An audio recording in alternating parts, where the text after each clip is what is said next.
Welcome to TheoTRADE. This is Don Kaufman. It's August 23rd, 2024. Just about an hour left on this Friday afternoon. That's all that stands between us and the weekend. Marketplace, though, still all kinds of edgy. I mean, there's echoes of volatility that just kind of continue to haunt these markets. More importantly, to haunt these traders. Let me explain that and much more here, of course, on this weekend update. Jumping right into it. Look, you're not going to have to dig too deeply into intraday trade to see exactly what I mean, but I'm talking about echoes of volatility. I was talking about that on Wednesday as well. Things in the last 24 hours of trade, people, look, they've gotten at points downright wild. Of course, this morning, there's some heavy volatility, but that was predominantly because, the Jackson Hole Symposium, yada, yada, yada.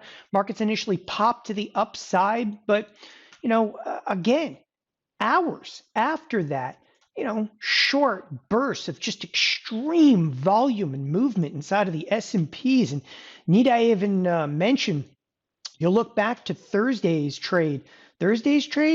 I mean, the up was as bad as the down in most cases over here, but this is not what near all-time highs typically looks like. I mean, this looks like some serious volatility. And yes, it is right now to the upside. But if we're getting some heavy two-sided trade and on an intraday basis, we're just simply all over the place. And I cannot stress this enough to those that again, trade on an intraday basis. This is some wild stuff. And this is what can, really tear apart hearts and minds on an intraday basis when you're trying to scalp a couple of points, and out of nowhere, you get 5-10 point moves inside of the S&Ps. As I said, you don't have to look very far to see that. And yes, some of this is definitely news driven. Okay, there's no question about that. But overall, like yesterday's reversal thing is huge by huge. In fact, when you put it in SPX terms, okay, you're aware that, I mean, literally like on Monday, big rally on Monday. We did absolutely nothing on Tuesday. Again, a little bit of volatility. Nothing really on Wednesday. On Thursday, we completely reversed back to unchanged, massively unchanged on the week, only to see us rally back up today. But as we rally back up today, it just reads as instability, if you will. Now, there's no volume right now to speak of. None. I mean, there are minutes that you can see here in the S&Ps. Look at this. We did 442 contracts in that minute, right? There's absolutely nothing going on right now. But this is actually the kind of trade, though, that it's dangerous. It's thin, okay? The volume is really thin. Liquidity is really thin. And there is a difference. And the volume's like what you're looking at in terms of contracts going through, minute to minute. The liquidity, though, who's making bids and offers? And I got the answer for that. Absolutely no one, which again, when some big size starts to come in, these markets get rocked, just absolutely rocked. And that's what I'm talking about with this idea of, echoes of volatility. We are, okay, now 3 weeks removed basically from some of that huge volatility, but we're still seeing it kind of resonate in the marketplace. And to that effect, okay, you kind of got to keep your helmet on, again, especially on an intraday basis, because this is how you lose hands, you lose fingers in a marketplace when we have this low liquidity, low volume situation that all of a sudden you get this vicious moves out of. Anyway, I wanted to start with that because when I'm talking about echoes of volatility, people are like, he's nuts. The VIX has collapsed. Okay. Yeah, the VIX has collapsed. Except if you zoom in on this, it's actually a pretty good sized bid to the VIX. It's actually come back off a bit today. We're back in the 16 handle. But I think more importantly than just looking at VIX, okay, and I found this really interesting, is if you look at stuff like the VVIX, this is the volatility index. And again, I am aware that it is down today. It's only down to the 102 region. Yeah, it's come off, but you can see highlighted across my screen right there. That's the 110 region. Like the 110 region, the VVIX, that's get under your desk and start rocking back and forth kind of crap, right? Well, how were we there basically last night? What, you think Jackson Hole actually meant anything? Okay, that's why I called it circling the Jackson Hole. It doesn't mean a damn thing. Nobody cared. Oh, yeah, he came out. We're going to cut interest rates. We're finally ready to do it. No one cared. Now it's going to be all about economic data. But the point I'm trying to make over here is this idea of like echoes of volatility. There's got to be a reason that the VVIX is near that, even over above 100 is serious. Above 110 is like, it's absolutely rocking. There's hedging activity going on. I keep talking about that. If you take a look at skew, some of you could look at skew, some of you don't. Skew, it's the out-of-the-money put implied volatility versus the out-of-the-money call implied volatility. Where is it? It's in Never Never Land. Here, let me actually change this over, make it a little easier for people to see that are not skew-friendly people. Okay, skew's only calculated at the end of the day. That high enough for you? Okay, now again, some people are like, well, give us a longer time frame. You got it. Let's go to a 3-year. Okay, 3-year. Now, we actually closed yesterday at basically, 154. It's one of the highest prints. There's a few glimpses of some higher prints, but it's one of the highest prints we've actually seen. We're right here, okay, basically at 154. And what that basically means is, well, out of the money put implied volatility versus out of the money call implied volatility is jacked, okay? But that's 30 days out, and that's 30 days skew. What I actually found by digging a little bit deeper is when you start going into the SPX, and you looked a little further out in time than 30 days. I went out here and started looking like 80, 100 days out. Obviously, there's an election coming up. Skew's even higher. It's crazy. I mean, it really is. The skew is even higher out here. And you can take a look for yourself. Go just look at implied volatility. Open up all strikes. Okay, let's get crazy. You start looking like 1,000 points out of the money. Okay, like 1,000 points out of the money, or let's actually look at like something like a 6 delta. Okay, you're up 26, 27, even 30 implied, and 30% implied volatility, which is when you look at the VIX, you're like, the VIX is at 16. Yeah, the VIX is 16, but like a 6 delta put, it's trading 26, 27 vol. Okay, that's big boy. That's really big boy stuff, and there's a reason for it. Okay, the out of the money calls, obviously, down to about 11 vols. Okay, even pick back up a little bit, but again, those puts are in big league right now, and that's why I kind of continue to reiterate this point that there's still this like echo of volatility hitting the marketplace, even though people are looking at it in the rear view mirror and they're like, woo, thank God that's over. Okay, one of the things I would really focus on right now, it's no longer about the Fed cutting rates. We now know, Jackson Hole happened today, the Jackson Hole Symposium. Jerome Powell's speech hit the tape this morning. By the way, Jerome Powell's speech was dropped right here, okay, at 7 a.m. When I say the speech was dropped, they basically released it to the, news, to media. They put the speech out exactly at 7 a.m. Pacific time. Markets rallied a little bit off of it, but there was some wild volatility, obviously, again, to follow that. Nevertheless, okay, what did he say? Absolutely nothing. So now we're going to be basically data dependent. He said, yeah, we're ready to cut rates. Now we're going to be data dependent. And what's so interesting about this, okay, there's a 63% chance, okay, of a 25 basis point cut. I'm just going to leave it at that. Why is that so important? Because everybody right now is knowing that, okay, in September they're going to cut rates. Well, is it going to be 25 basis point, 50 basis point? It's not going to, nobody needs to talk about the Fed anymore. Now you need to just talk about, okay, data. Now we're going to be incredibly data dependent, okay? Now with that, Jackson Hole, it's over, it's done with, okay? There are some other really interesting aspects, the bonds. Bond market right now, in my opinion, is completely ready to break out. You can see right around this 125 level. We've come up to it. My inclination is we're actually going to break out to the upside. Well, obviously that's lower interest rates, but look, this 30-year, it doesn't have much to do, okay, with the with the FOMC or the Fed. Okay, this 30-year though has probably a lot more to do with the economy and the economy as a whole. And that's why I keep saying, like, look, we're going to be extraordinarily data dependent. And some of the big data points that are going to be coming out, next week. On the Friday the 30th, you're actually going to get PCE data. That's personal, income, spending, yada, yada, yada. That's actually what the Fed considers, their inflationary indicator of choice. Before even that, early on in the week, you got durable goods coming out. I mean, it's going to be a crap fest of, again, of data coming out, and even like second tier data, like PCE would be like top tier data, even second tier data, like wholesale inventories, okay, which is right here, okay, a little bit of retail sales and get retail inventories. These things can absolutely rock markets. And I'm going to tell you exactly why. So we're going to kind of transition in the marketplace. And we're going to transition from, all right, so the Fed's going to do something, okay, but is the economy starting to slip, okay? So in past times when the Fed has started to cut, it has been because the economy is slipping.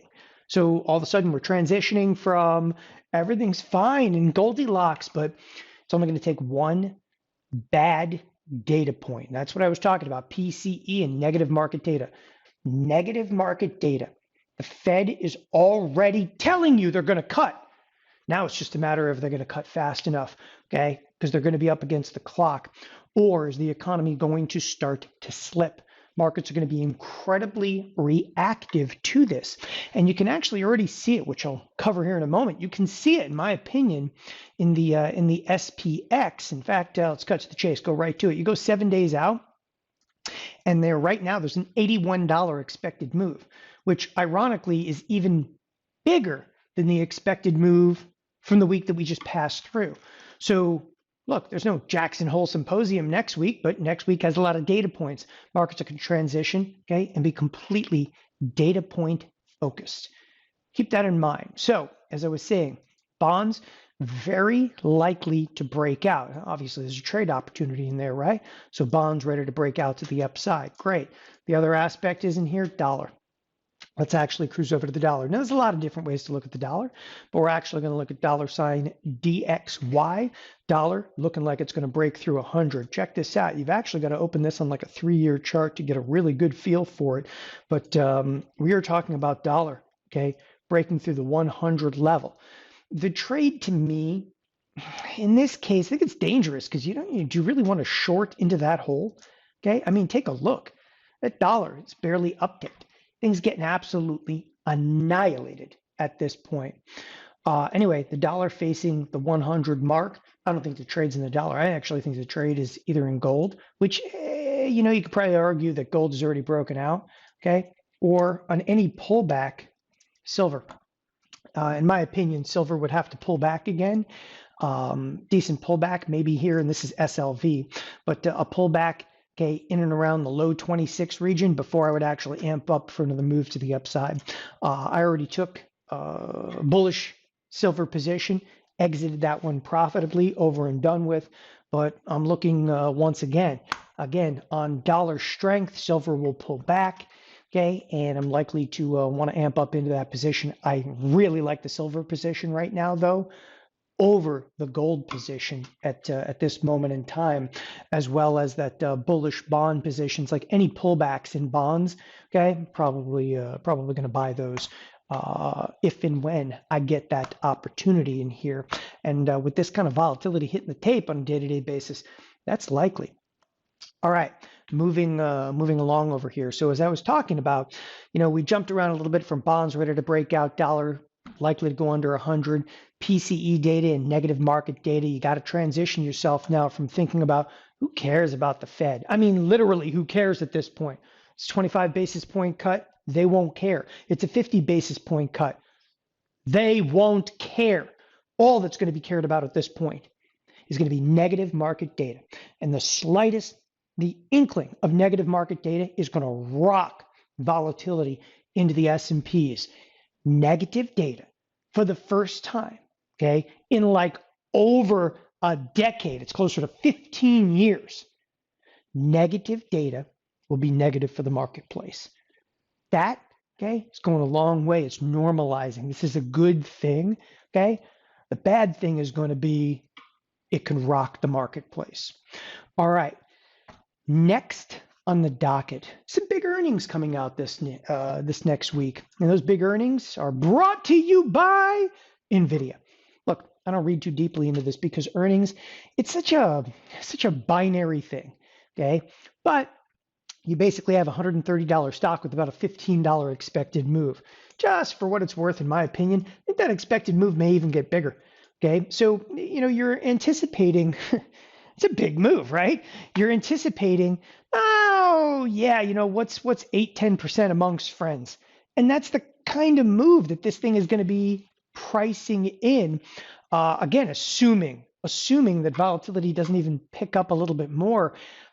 You could see as much as a 14 or 15% move in a stock like this. And that, again, with this $15 expected move, and I can't stress this enough, $15 expected move, when you're anticipating, when I say 8-10%, that's implied. And as I said to you a moment ago, I think that this number could actually come up a little bit above 15.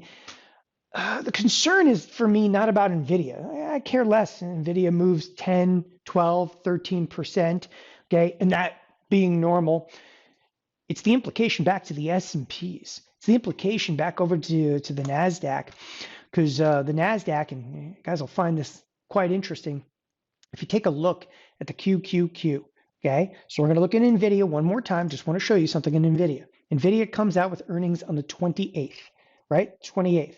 So if you take a look at the QQQ and you go to its options chain, okay, I'm just going to freeze the screen. I'm going to highlight something here, okay, right in this neighborhood here. Take a look. The implied volatility is literally slightly elevated, okay, for the 29th, and it's slightly elevated for the 28th. You go, why is it slightly elevated for the 28th? Because the earnings are coming out. Yeah, they're coming out after the bell, but okay, the QQQ will still be open. Most of the time, like Nvidia, will have earnings, for instance, in Eastern time. Okay, the market closes at 4 o'clock. The QQQ is open to 4:15.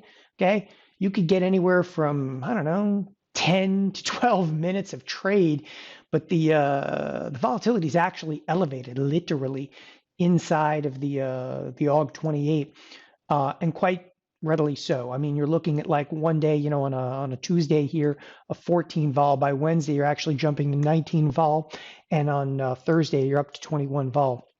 It's almost like the entire QQQ is going through earnings.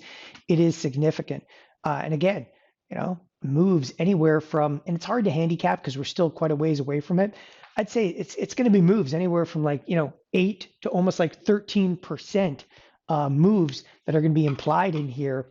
And that's a little bit alarming, to say the least, because that's going to resonate right back into the S&Ps in here. Speaking of the S&Ps, as we do each and every week, we look, of course, at the SPX, the mother of all products. This week, and I love the timing of this week. Where are we right now? We're home. This is the upper edge of the expected move. Now, if you have any questions about expected move, why are you still questioning at this point? I mean, look at this. All we've done throughout the course of the day is revert back, okay, to what I often term, this is the happy place for the markets. And it is the happy place for the markets where risk kind of goes to die. It's right to the edge of the expected move. We handicap it each and every week here at TheoTRADE. Obviously, the expected move for the next week is not yet set in stone, okay? This week that we're coming off of, okay, roughly speaking, right here, okay, that move is approximately, and again, that move is approximately plus or minus $75. Now, again, we had quite a lot going on this past week of trade, and the Jackson Hole Symposium, some decent financial numbers, yada yada yada. Next week, though, I continue to reiterate, is slightly larger. Now, again, this number is not set in stone. Okay, it's an $80 expected move next week. And with that, again, you're in store for some decent amounts of volatility. Now, we are, in fact, a stone's throw off, okay? And I'm using spiders here, all-time highs in the marketplace. But I continually will reiterate, and if there's one kind of, larger takeaway from this week's update, I am not Okay, going to tell you that we can't head and break to new highs. Of course we can. We're right there on a percentage basis, and it makes sense. Come on, let's do it. Let's hit highs. But you got to understand that as this next week of trade persists, and we come closer to some of the bigger data points like PCE, okay, keep your head in the game. Echoes of volatility are being felt in this marketplace, and we're kind of sitting in a position right now where, look, eventually we're going to hit a patch of some negative data, and it is going to have some wild implications back to the S&Ps. So look for some of that data to really haunt the markets, and be extremely careful. On an intraday basis, there's some wild volatility in this marketplace. Thanks everybody for joining us here at TheoTRADE. Have a wonderful weekend. Bye-bye.